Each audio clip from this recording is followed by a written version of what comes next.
the context of border management. So on that basis, we can fairly agree that we've been able to see some of the progress in terms of the work that we are actually supposed to be doing.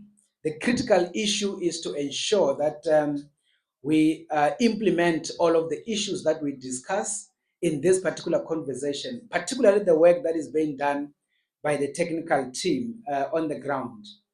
One thing that we can fairly agree, colleagues, is that an environment that we call a border, it is not supposed to be a place of camping. It's not necessarily supposed to be a place of sitting for some weeks. It's actually supposed to be a point of transition in a way, or a point of passage. And that is the ultimate objective that we have in as far as this part is concerned.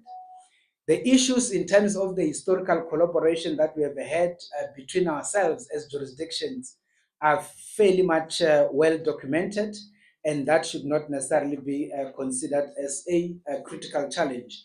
We have also seen, colleagues, that Lebombo, port of entry in particular, is becoming one of the critical corridors, particularly in terms of the movement of cargo from the South African side in particular, going over into Maputo Harbor, as it were.